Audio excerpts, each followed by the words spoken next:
Pues la semana pasada hicimos una pausa en lo que se refiere al estudio que comenzamos sobre Romanos, ¿verdad? Entonces vamos a continuarlo en el nombre de Yeshua y les invito a que abran su Biblia en el libro de Romanos, solo para retomar el tema que teníamos. Y vamos a seguir con la serie de textos en el Tanaj, en el Antiguo Testamento. Algunos nada más de ellos son nada más como muestra de los pasajes en el Antiguo Testamento que profetizan el Evangelio. Vamos a leer una vez más lo que dice Pablo en el capítulo 1, versículos 1 y 2. Por favor.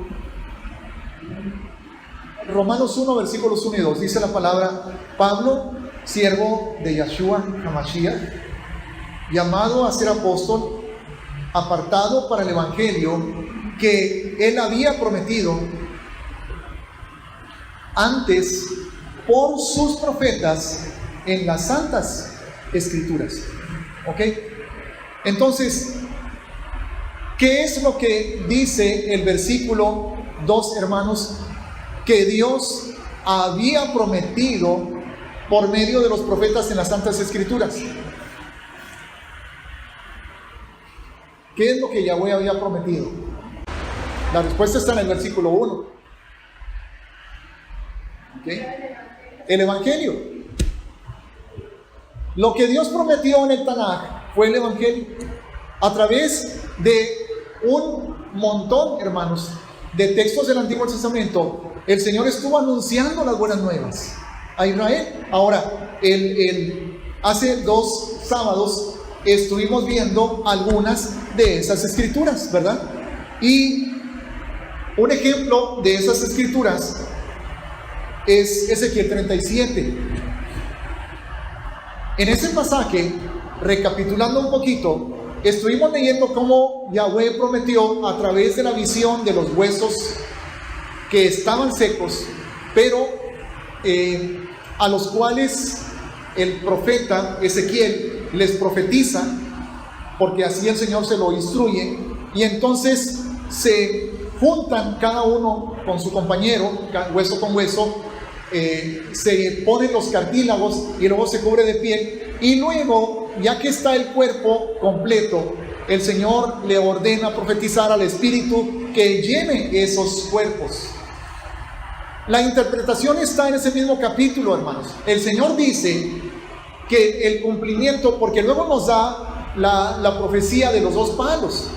Toma un palo para la casa de Efraín, toma otro palo para la casa de Judá, luego júntalos.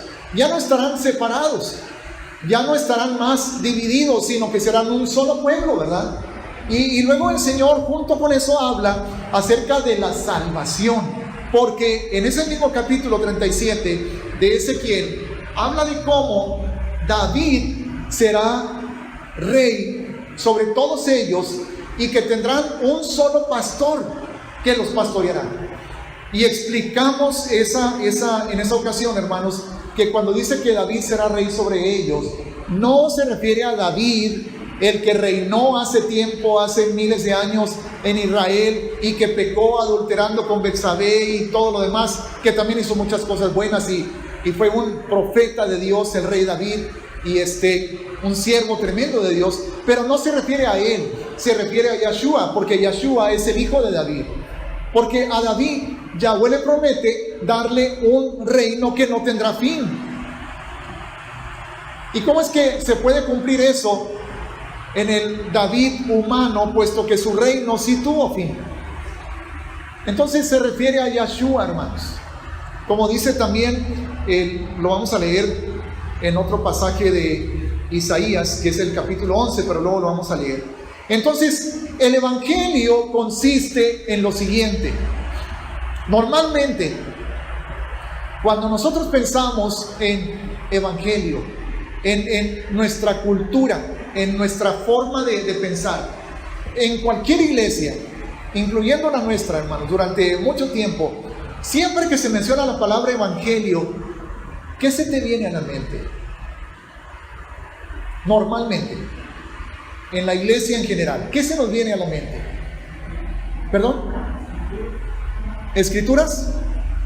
Sí, pero ¿en qué consiste el evangelio? ¿Qué significa evangelio? La palabra evangelio significa buenas nuevas, buenas noticias, ¿verdad? Y cuando hablamos del evangelio y vamos a predicar el evangelio y somos evangelistas, ¿en qué pensamos normalmente? Pensamos en, no te escuché bien. Sí, ¿qué les anunciamos? La palabra, salvación. Salvación. Ir a evangelizar consiste normalmente en ir a decirle a las personas: Cristo te ama, arrepiéntete, Él puede salvarte, si tú lo aceptas en tu corazón, a Yeshua, su sangre te limpia todo pecado, ¿verdad? Ahora, es correcto, por supuesto, porque eso es parte elemental del evangelio, pero no es el todo, porque otra parte fundamental del evangelio, hermanos, es restauración de Israel. Eso es lo que vemos nosotros en las escrituras del Antiguo Testamento. Siempre que se habla de salvación en el Antiguo Testamento, está vinculada con el pueblo de Israel. Por ejemplo, vamos a ver otro pasaje que ya vimos hace dos semanas, pero hay que retomarlo para que nos quede muy claro esto. Jeremías capítulo 31, versículo 31. También. He aquí, vienen días, dice Yahweh, en los cuales haré nuevo pacto con la casa de Israel y con la casa de Judá. O sea, lo mismo que anuncia Ezequiel 37. En el tiempo en que esto se escribió, hermanos, poco antes o al inicio de la cautividad babilónica, el pueblo de Dios ya se había dividido hacía muchos años. Judá y Benjamín se habían quedado en la parte sur de la tierra y las otras 10 tribus en la parte norte. Pero no fue nada más una división geográfica, fue una división además política, porque tenían diferente rey. Pero lo más importante y lo más duro, lo más triste, fue que consistió también en una división espiritual, porque las tribus del norte se apartaron de la verdadera adoración y siguieron creyendo en Yahweh, pero mezclaron esas creencias con costumbres paganas también. Claro que en el sur tampoco los judíos estuvieron exentos de eso, por eso fueron enviados a Babilonia. Sí, y entre otras razones, ¿verdad? Hubo otras razones por las cuales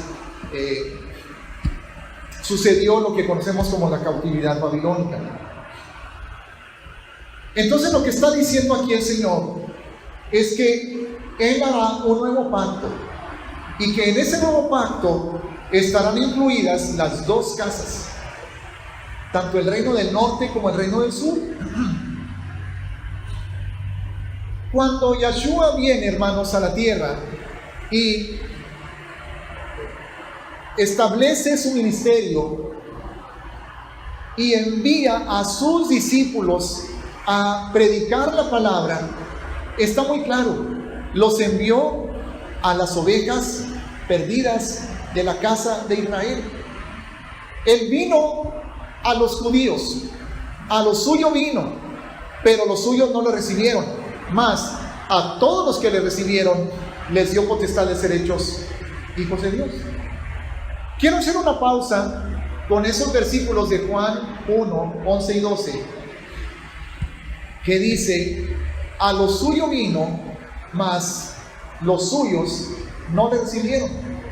Y luego el versículo 12 dice: mas a todos los que le recibieron, a los que creen en su nombre, les dio potestad de ser hechos hijos de Dios. La razón por la que quiero hacer una pausa con este versículo, esos dos versículos, es porque esto me incluye a mí. Siempre que los escuchamos como evangélicos, como cristianos evangélicos, Siempre pensamos, entonces Él vino a los judíos no quisieron nada con Él, entonces el Señor los deja, ya los hace a un lado, y entonces a todos los que sí lo recibieron y creen en su nombre, esos somos los gentiles. Entonces ahora nosotros somos hijos de Dios y ellos no. A lo suyo vino, los suyos no lo recibieron, pero nosotros sí, ¿verdad? Ok, bueno, déjenme decirles que donde dice, pero a los que le recibieron, a los que creen en su nombre, por supuesto que nos incluye a nosotros, nos incluye, pero en su sentido original, en su interpretación primaria, lo que Juan realmente quiso decir fue que entre los judíos hubo quienes sí le recibieron. Recordemos, hermanos, varias cosas. Número 1, que Pablo explica y profetiza en Romanos capítulo 11 que todo Israel será salvo después de que el velo les sea quitado, pero de momento es verdad que muchas ramas, muchos judíos no creyeron y por lo tanto fueron cortados y fueron separados del olivo, pero hubo muchas ramas que sí creyeron, por lo tanto permanecieron en su lugar, y luego nosotros, como las ramas del olivo silvestre que éramos, fuimos cortados del olivo silvestre porque creímos en Yeshua y fuimos injertados entre las ramas del olivo original, entre ellas, no en lugar de ellas, como está traducido en la Reina Valera. No recuerdo exactamente el versículo, pero en la Reina Valera, en Romanos 11, dice que nosotros fuimos injertados en lugar de ellas.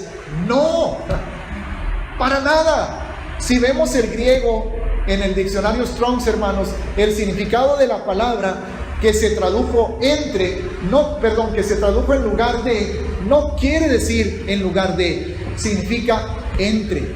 ¿Ok?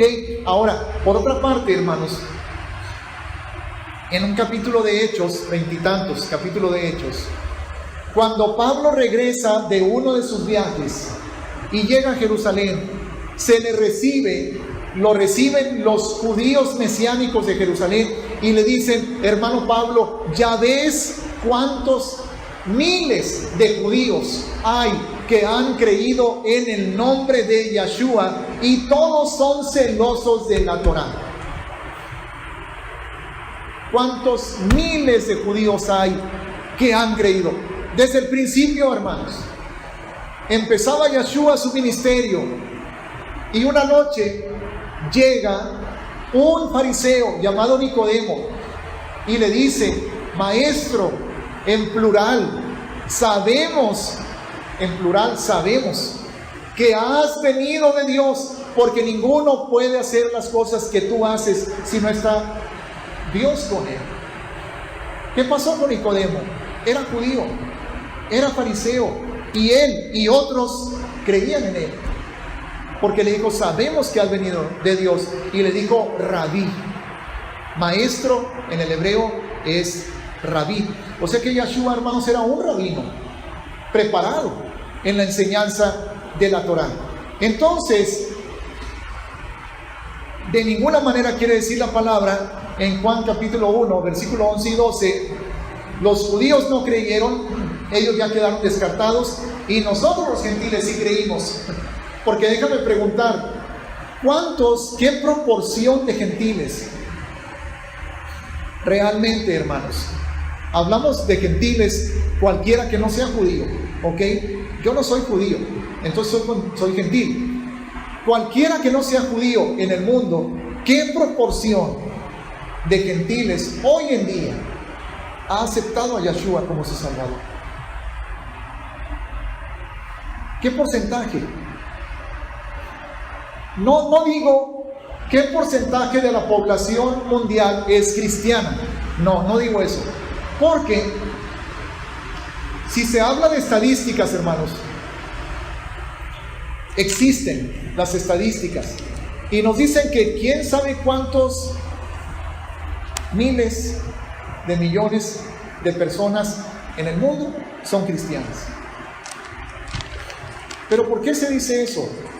Pues solamente porque se tiene una religión, porque se pertenece a una iglesia, y la mayoritaria es la Iglesia Católica. Entonces cualquier persona que en un censo poblacional diga católico, metodista, bautista, evangélico, cristiano, etcétera, etcétera, etcétera, se contabiliza dentro de una sola categoría: cristiano. ¿Ok? Pero eso no significa que realmente conoce esa persona a Yeshua íntimamente. Eso no significa que si en un momento dado esa persona se muere, va a la presencia del Padre Celestial. Ahora, ¿por qué el pueblo de Israel entonces fue esparcido después de Yeshua? Bueno, porque es verdad, hecho número 1, la mayoría no creyó en Yeshua. La mayoría, ¿ok? Pero cuando hablamos de mayoría, hermanos, si de 10 personas, 2 creen, eso es ya un pueblo, eso es ya una iglesia. ¿No dijo Yeshua, donde estén 2 o 3 reunidos en mi nombre, yo estoy en medio de ellos? Entonces, si de 10 personas 2 creen, hermanos, ya es una congregación. Ya el Mesías tiene un cuerpo ahí, ¿ok? Bien, pero es verdad, la mayoría no creyó. Y el otro hecho que sabemos que es correcto es que no solamente la mayoría de los judíos no creyó en Yeshua, porque tiene que cumplirse la palabra que le sería puesto un velo, hermanos. Y es verdad.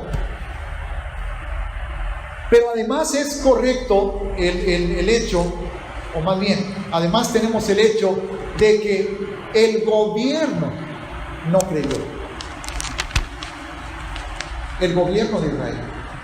En ese tiempo, hermanos, el gobierno de Israel, no de que fueran autónomos, independientes, no, porque estaban bajo el dominio de Roma, pero sí tenían un gobierno interno.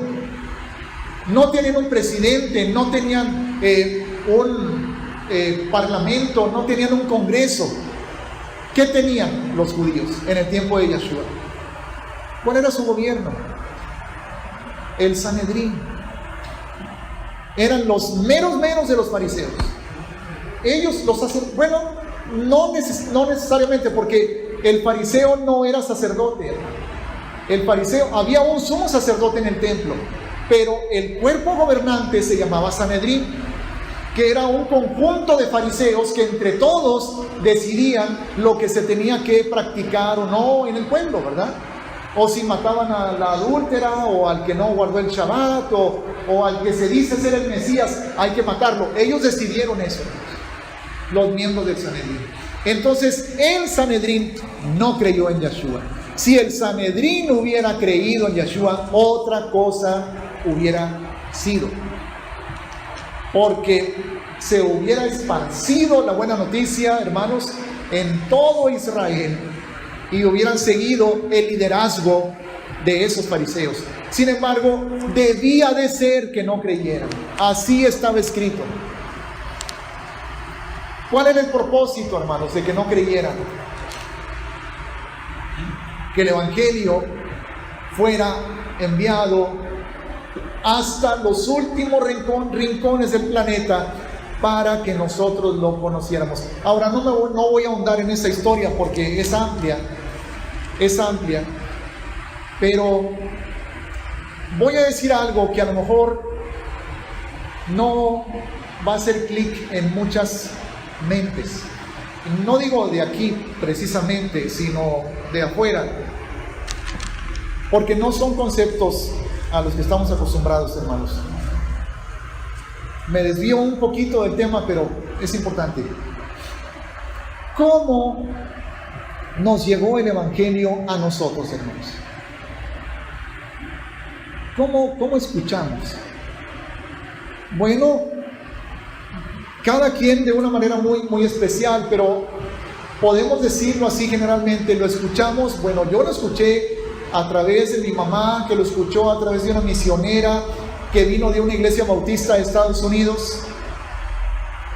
Y así te pudo haber hablado un bautista, pudo haberte compartido de Yeshua un metodista o un presbiteriano, y lo pudiste haber conocido de esa manera, ¿verdad?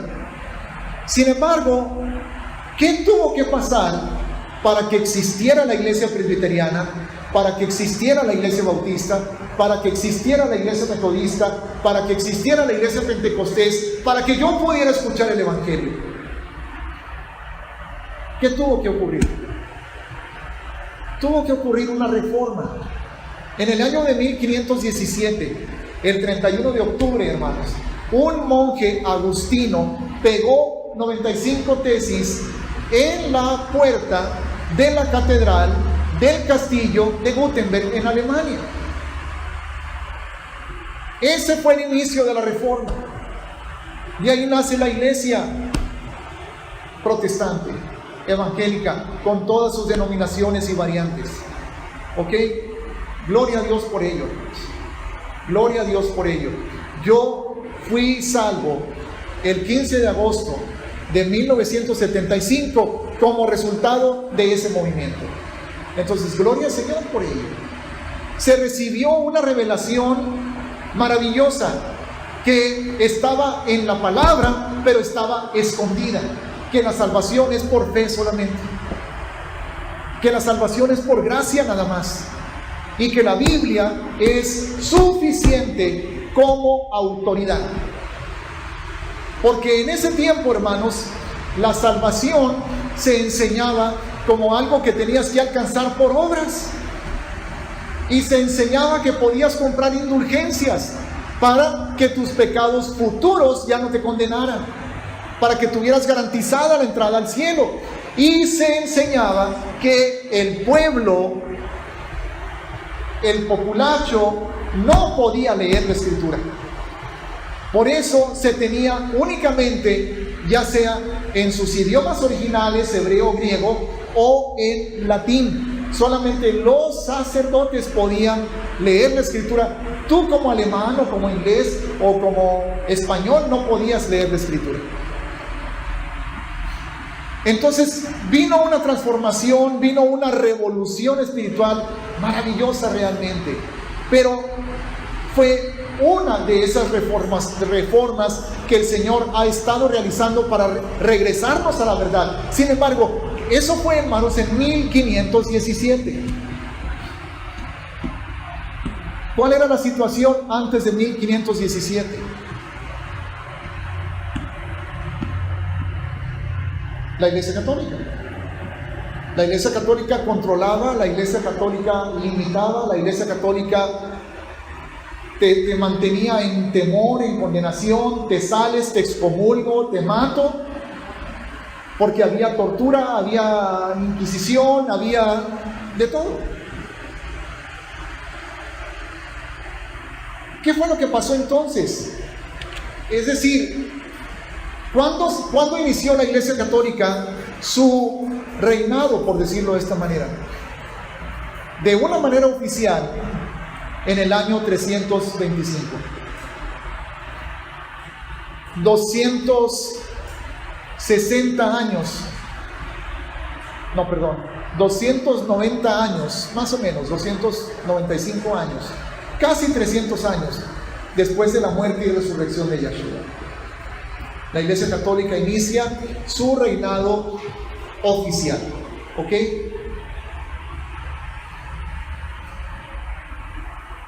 Para esto, en el Imperio Romano, hermanos, pues ya había muchos cristianos.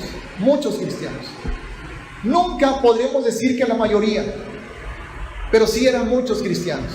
Habían sido perseguidos por Nerón, por el Imperio Romano, hasta que el emperador Constantino decretó que la persecución debía de detenerse.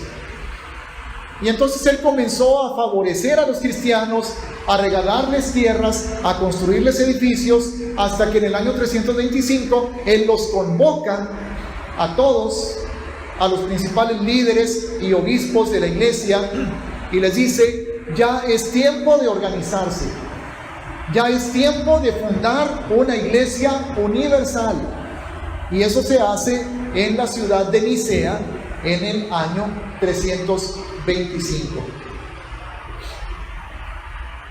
¿Por qué pasó eso, hermanos? ¿Dónde quedó la Torá? ¿Dónde quedó los mandamientos? ¿Dónde quedaron las enseñanzas de los apóstoles Juan, Pedro, Jacobo, Pablo? ¿Dónde quedó el Shabbat? Bueno, que de hecho durante todos esos 300 años se siguió observando el Shabbat. Pero ¿qué pasó? Ahora, han de decir ustedes, este hermano ya se desvió mucho, ya se fue por otro lado. Bueno, aparentemente sí. Pero a lo que voy es a lo siguiente. ¿Qué evangelio recibimos nosotros? Un evangelio que nos permitió conocer a Yeshua, pero ¿de dónde tuvimos que salir para poder conocer ese evangelio? Tuvimos que salir de la idolatría. Tuvimos que salir del engaño, hermanos. ¿Por qué? ¿Cómo se estableció esa idolatría? ¿Cómo se estableció esa doctrina? A ver, ¿cuándo dijimos que se fundó la Iglesia Católica? El año 325. ¿En qué año fue la reforma, hermanos? 1517. O sea, fueron casi 1200 años. Tuvieron que pasar casi 1200 años de oscuridad, de miedo, de opresión, de persecución, de asesinatos, de engaño, para que el pueblo, a través de Martín Lutero, pudiera comenzar a abrir los ojos y decir: estamos engañados. ¿Por qué no conocíamos la verdad? ¿Qué evangelio se estuvo predicando durante, no digamos 1200 años, a partir del 325, a inicios del segundo siglo, hermanos, o finales del segundo siglo? ¿Qué evangelio se estuvo predicando? ¿Por qué acabó la iglesia donde acabó? Porque el evangelio original se pervirtió. Por eso, porque el evangelio original se pervirtió. Hermanos, si yo soy un judío o un israelita en el tiempo de Yeshua,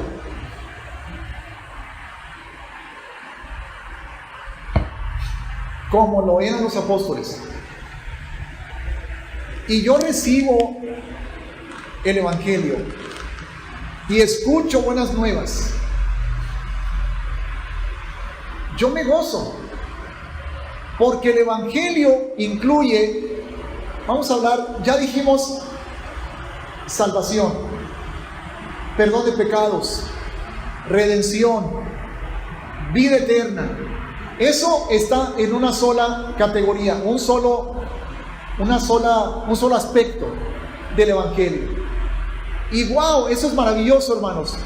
Pero eso no es lo único que el evangelio incluye. El evangelio incluye lo que hemos estado leyendo en las profecías: la reunificación de Israel. Ese es otro aspecto, la reunificación de Israel.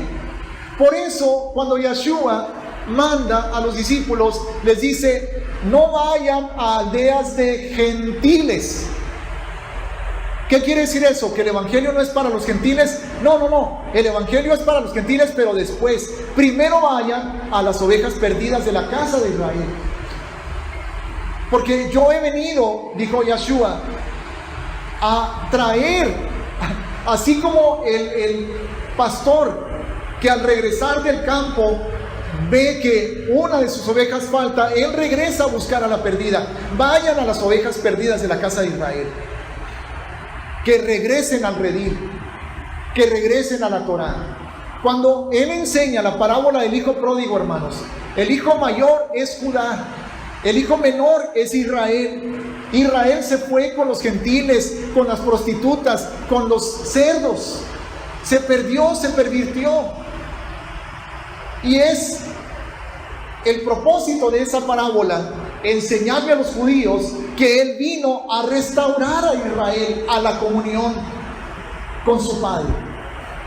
a la casa de su padre de regreso. Y ante eso, hermanos, los judíos no creo que hayan hecho muy buena cara, porque ellos ya los daban por muertos, por perdidos, y no hacían ningún intento por recuperarlos. Pero ese es el sentido de la parábola del hijo pródigo, hermanos. Entonces, si yo soy un judío en el tiempo de Yeshua y creo en Yeshua y escucho el evangelio y luego leo las escrituras, digo, wow, se está cumpliendo. Este verdaderamente es el Mesías, porque el verdadero Mesías va a traer una reunificación de las dos casas. ¡Qué emoción! Sí incluye salvación, pero eso es un aspecto fundamental del evangelio, hermanos. Otro aspecto del evangelio maravilloso, y lo vamos a ver en las escrituras, hermanos, está profetizado, es: el Mesías viene a traer salvación. Número 1, perdón de pecados, limpieza, justificación, ¿ok? Número 2, el Mesías viene a reunificar a las dos casas de Israel, a Judá y a Efraín. Número 3, el Mesías viene a abrirle la puerta a los gentiles. Y lo vamos a leer. Y número 4, hermanos. Número 4, el Mesías viene a restaurar a la nación de Israel a su posición de reinado sobre el mundo entero.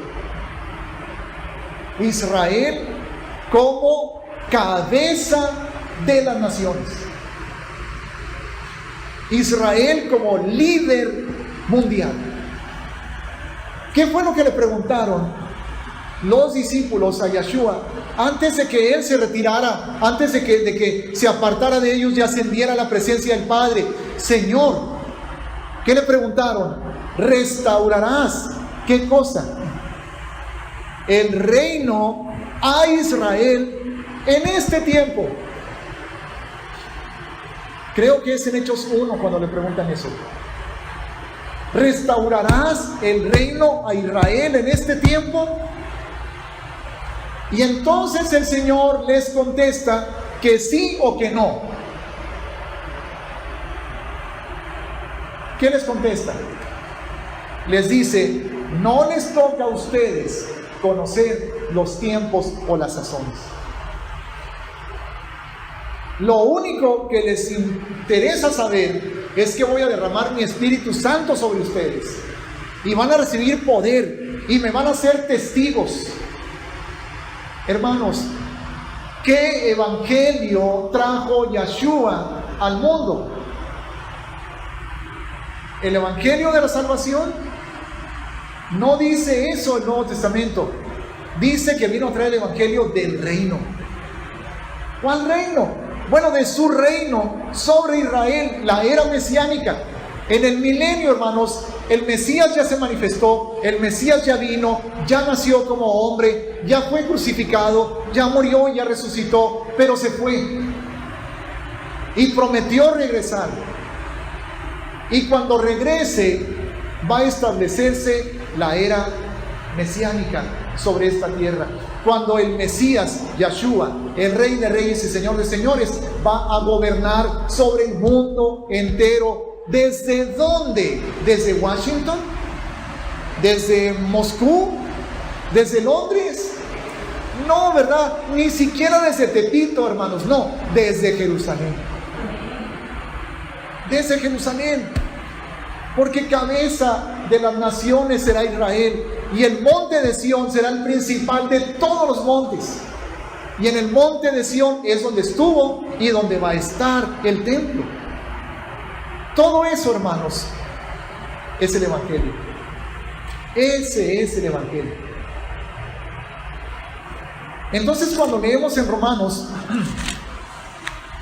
capítulo 1 acerca del evangelio que estaba profetizado, a eso se refiere, donde dice: apartado para el evangelio de Dios que él había prometido antes por sus profetas en las Santas Escrituras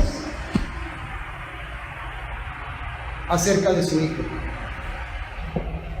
Porque el Hijo trae salvación, pero el Hijo también trae restauración a Israel. El Hijo trae reunificación a las 12 tribus de Israel, hermanos. Y ese es el Evangelio. Y es el Evangelio del reino. El Evangelio del reino incluye salvación, pero es el Evangelio del reino. Cuando Él nos enseñó a orar, diciendo: Padre nuestro que estás en los cielos, santificado sea tu nombre, venga tu reino. Eso es lo que está pidiendo, hermanos. Nosotros lo aplicamos, le damos otro sentido y lo hacemos más personal, y está bien, es correcto que yo diga: Señor, yo quiero que tu reino esté en mi corazón y tú gobiernes cada día mi vida, mis pensamientos, mis decisiones. Maravilloso, hermanos, eso es súper importante. Pero eso ya es una aplicación que nosotros estamos haciendo de la Escritura a nuestra vida personal. El sentido de las palabras de Yeshua es: pídanle al Padre que el reino que Él ha estado prometiendo que va a restaurar sobre su pueblo Israel venga pronto. Eso es lo que Yeshua está diciendo, que pidamos, hermanos. Entonces Jeremías, que había comenzado a leer, 31, versículo 31, dice: He aquí vienen días, dice Yahweh, en los cuales haré nuevo pacto con la casa de Israel y con la casa de Judá. No como el pacto que hice con sus padres el día que tomé su mano para sacarlos de la tierra de Egipto, porque ellos invalidaron mi pacto, aunque fui yo un marido para ellos, dice Yahweh. Pero ese es el pacto que haré con la casa de Israel después de aquellos días, dice Yahweh. Daré mi ley en su mente y la escribiré en su corazón, y yo seré ellos por Dios y ellos me serán por pueblo. Y no enseñará más ninguno a su prójimo, ni ninguno a su hermano, diciendo: conoce a Yahweh, porque todos me conocerán. Y esto se cumplirá, hermanos. Esto es a lo que Pablo se refería en Romanos 11, cuando dijo que una vez que entre la plenitud de los gentiles, entonces todo Israel será salvo. Pero muchos israelitas, muchos judíos, miles de ellos, después de que Yeshua resucitó, después de que el Espíritu Santo fue derramado, creyeron en Yeshua. Ellos se convirtieron en el remanente. Ellos se convirtieron en las ramas que permanecieron en el olivo. Ahí permanecieron. Yahweh no desechó al olivo. Yahweh desechó a las ramas del olivo que no creyeron. Pero hubo muchas que sí creyeron. Este pasaje de Jeremías 31, Pablo lo cita en el libro de Hebreos, en los versículos 8 y en el capítulo 8, y en el capítulo 10. Cuando Pablo cita este pasaje de Jeremías 31, lo cita para mostrarle a los hebreos cómo es que este pasaje se cumple a través de Yeshua para la salvación de Israel. Por lo tanto, este pasaje, hermanos, anuncia la salvación por medio de Yeshua. Porque Yeshua, en la noche de Pesaj, cuando Él está cenando con los discípulos y celebrando Pesaj, toma la copa y dice Yeshua: esta copa es el nuevo pacto en mi sangre. O sea, este nuevo pacto. Entonces, ¿con quién hace Yahweh el nuevo pacto. ¿Con quién lo hace? ¿Con quién lo establece? ¿Con quién, hermano? Bueno, pero originalmente, ¿a quién se lo prometió? Jeremías 31. He aquí vienen días, dice Yahweh, en los cuales haré nuevo pacto con la casa de Israel y con la casa de Judá. Ahí está diciendo Yahweh el fundamento de la salvación para el mundo es Israel. El que quiera ser salvo, crea en el Mesías, crea en Yahshua, y al hacerlo está entrando al pacto que yo establecí con Israel y con Judá. O sea, está adquiriendo la ciudadanía de Israel, esa persona. Eso fue verdad en mí, hermanos. El 15 de agosto de 1975, cuando yo recibí a Cristo en mi corazón, pero no lo entendí, no lo supe. Nadie me lo explicó, pero ya era verdad. Eso es verdad para cualquier persona que es salva hoy en día. Son parte de Israel, pero no lo han visto, no lo han entendido. Y por eso se les hace raro que hay algunos raros que guardamos el Shabbat y celebramos las fiestas. Unos todavía extremadamente más raros que usamos Tzitzit, pero eso sí, somos súper extremadamente, eso sí, muy raros, ¿verdad? Y entonces dicen, no, eso es de Israel, eso es de los judíos. Que no, tú ya eres judío, ya fuiste adoptado, ya te recibió Abba en su pueblo, porque entraste al pacto que Él estableció con Israel y con Judá, y tú estás entrando ahí. Lo único que la Escritura no dice es que podemos escoger a cuál tribu pertenecer, ¿verdad? Pero yo creo que no hay vuelta de hoja. ¿A qué tribu pertenece Yahshua? Yahshua, a Judá. Yahshua es judío, ¿verdad? Él es el león de la tribu de Judá, ¿verdad? Entonces, hermanos, el Evangelio es: el Mesías viene. ¿Pero a qué viene? Viene a salvar por medio de su sangre. Romanos 1:16, al rato lo vamos a leer luego en este capítulo de Romanos 1. Ese Evangelio, hermanos, del que estamos hablando, en el versículo 16 de Romanos, Pablo dice: no me avergüenzo de ese Evangelio, porque es poder de Dios. ¿Para qué es poderoso el Evangelio? Para salvar. ¿A quiénes? ¿A quiénes? Romanos 1:16. Al judío primeramente, y también al griego. Pero ¿por qué tiene que decir primeramente? Pues porque así es. Primeramente. ¿Se fijan que no dijo: no me avergüenzo del Evangelio porque es poder de Dios para salvar a todos, ya no importa quién seas? Dijo: porque es poder de Dios para salvar al judío primeramente. Esa palabra es importante, hermanos. No está ahí de oquis.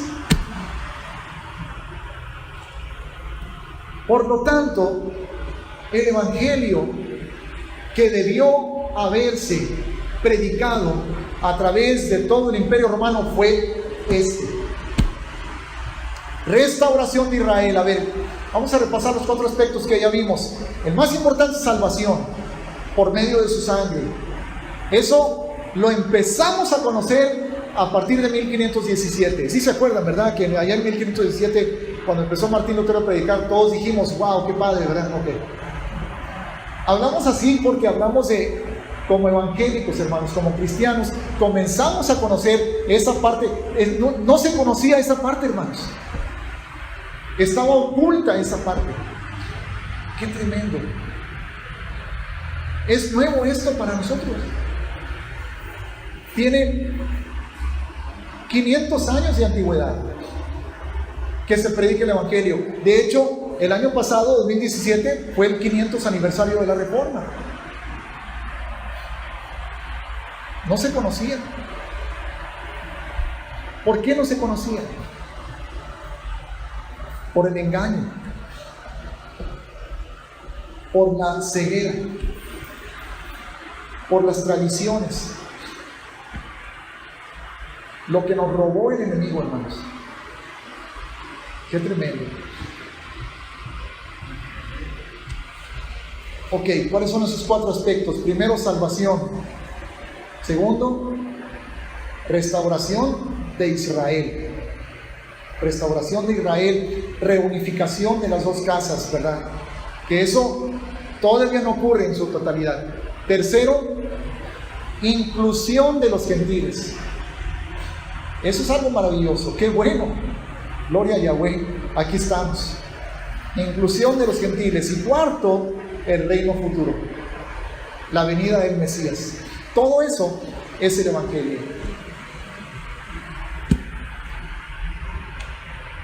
Vamos a hablar específicamente de esos casi 1200 años entre el año 325 y 1517.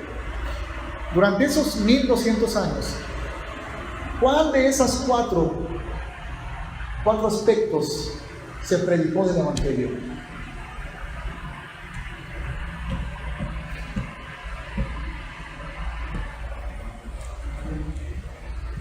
El de la salvación. Pero ¿por qué entonces lo tuvo que descubrir Martín Lutero?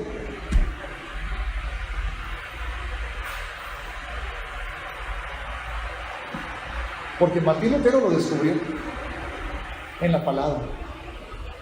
Cuando leyó Romanos, donde dice, y leyó Romanos, donde dice el justo por la fe vivirá. El justo por la fe vivirá. Y lo descubrió.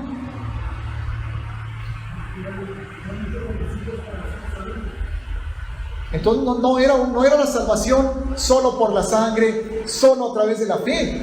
Entonces ese aspecto del Evangelio tampoco se predicaba. O sea, todo el Evangelio quedó oculto. Todo el Evangelio.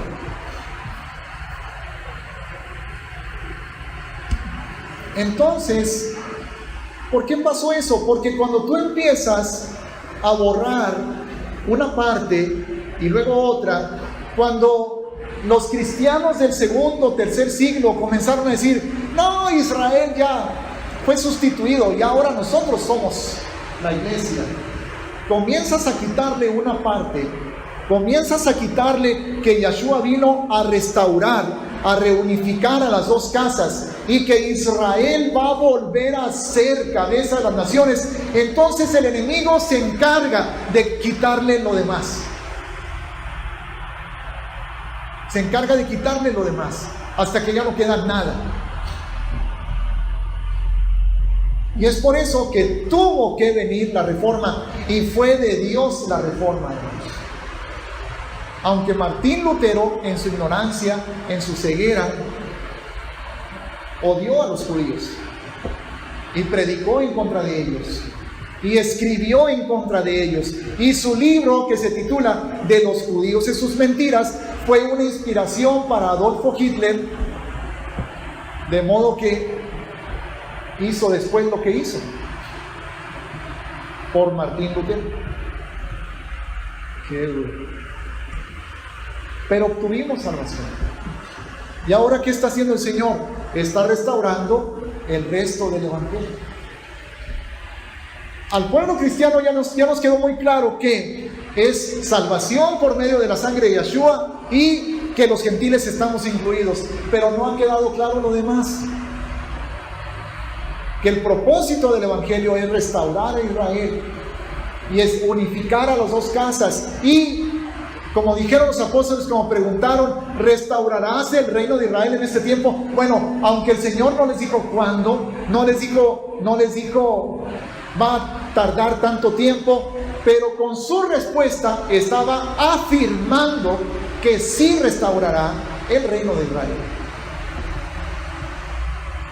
Si hacen la pregunta a los apóstoles, Señor, ¿restaurarás el reino de Israel en este tiempo? En otras palabras, lo que los apóstoles estaban preguntando era, ¿nos va a tocar a nosotros verlo? Eso era lo que estaban preguntando. Nos va a tocar a nosotros verlo.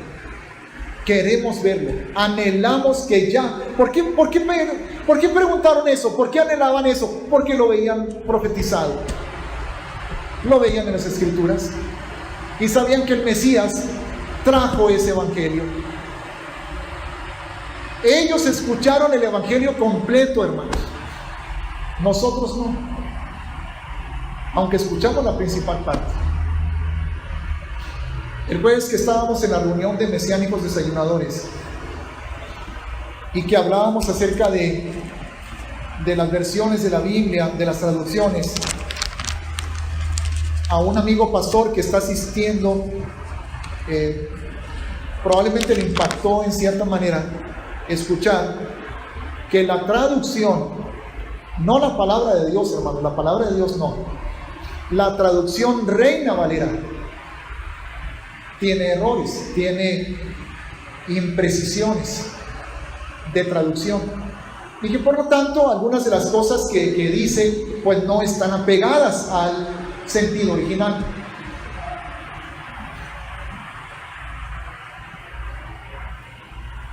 Alguien preguntó, no me acuerdo si fue él mismo o alguien más, no sé si tú te acuerdas, Arturo, pero alguien preguntó, bueno, entonces cualquier persona que la lea tal y como está y sin entender, sin que le expliquen, ¿verdad?, dónde están esos, ¿qué pasa? O sea, ¿puede esa persona conocer o...?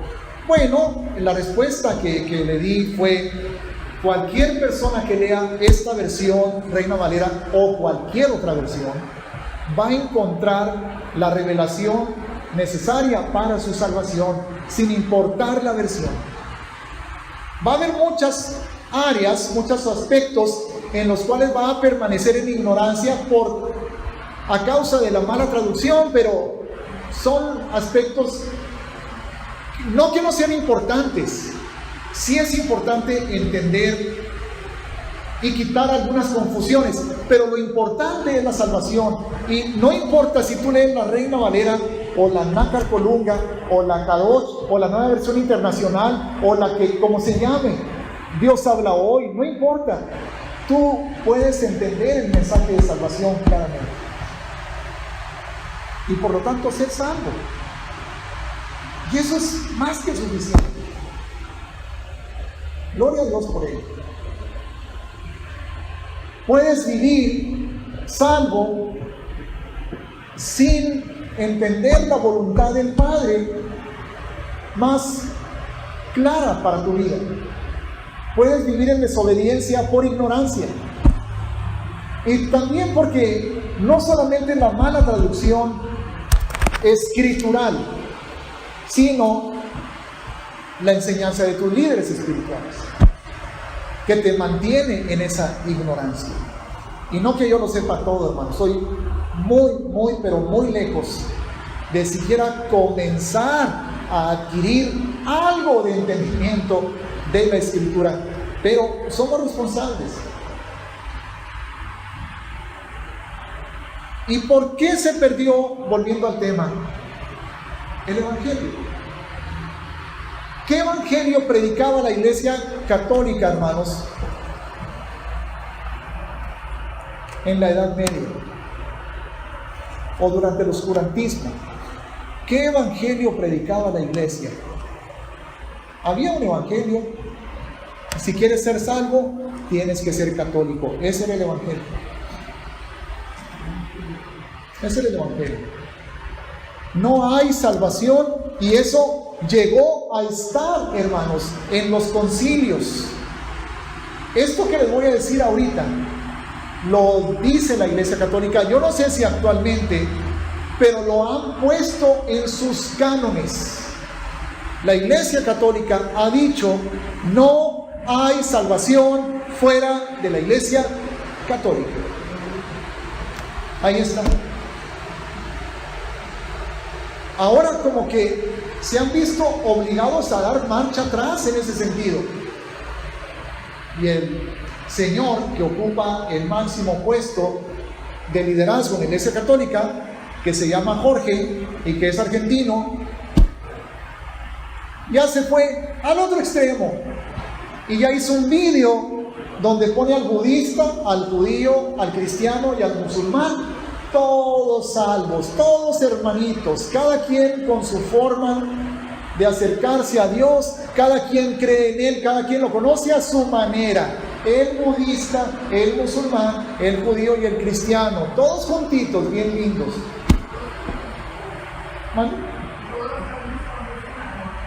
Antes era todos los caminos conducen a Roma, ahora no, bueno, ya todos los caminos conducen a Dios. Ya está bien, si eres budista, porque ¿sabes qué? Lo único que necesitas para ser salvo, de acuerdo a ese evangelio, es ser sincero. Creas en lo que creas, si eres sincero, ¿eres salvo?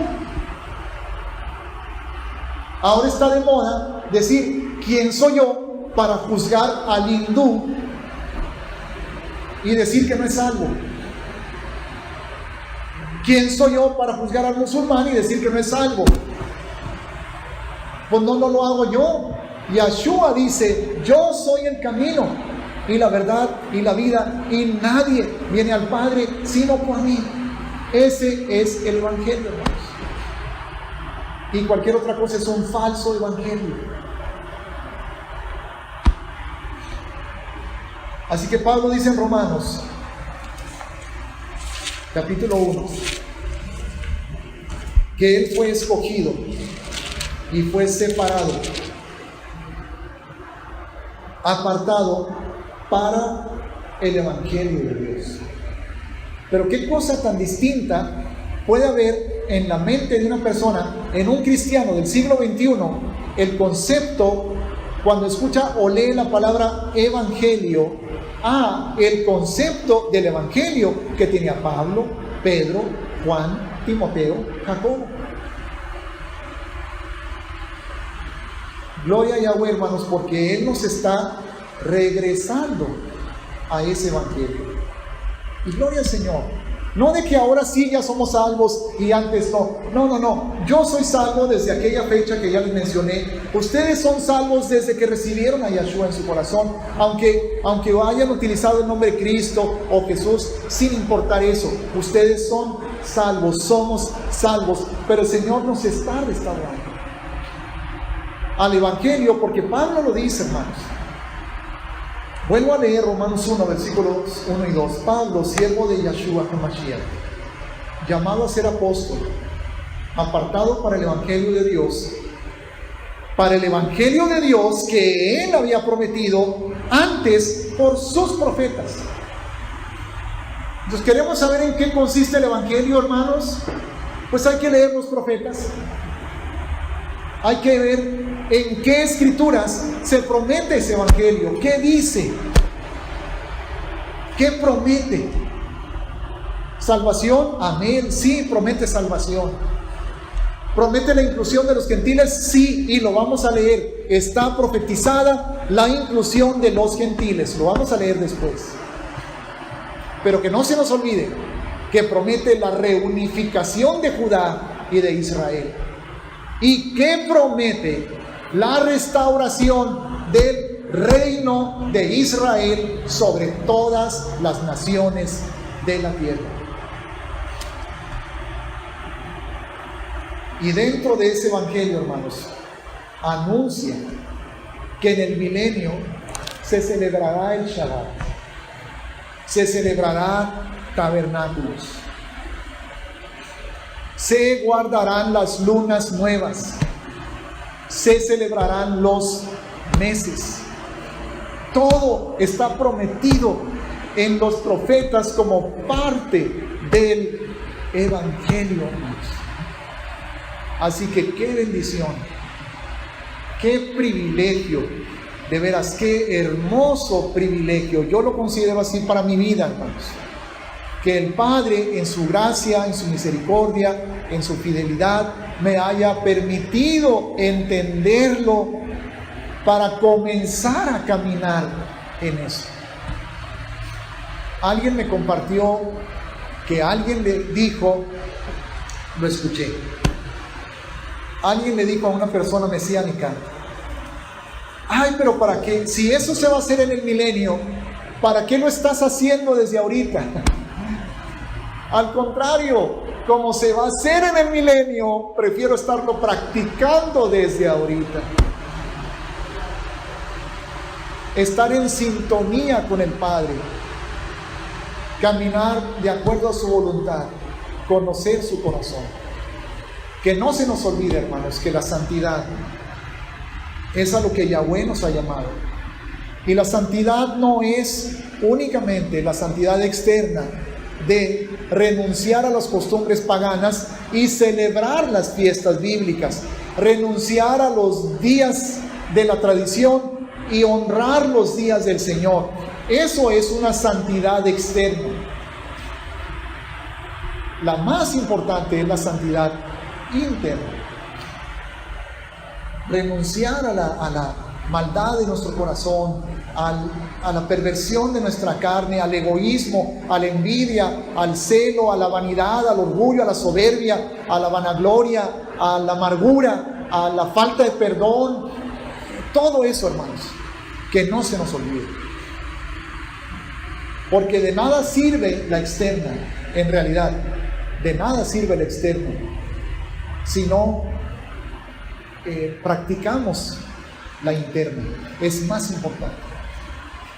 Que no nos diga Yahshua, como a los fariseos, sepulcros blanqueados, ¿verdad? Por fuera bien bonitos, pero por dentro huesos secos.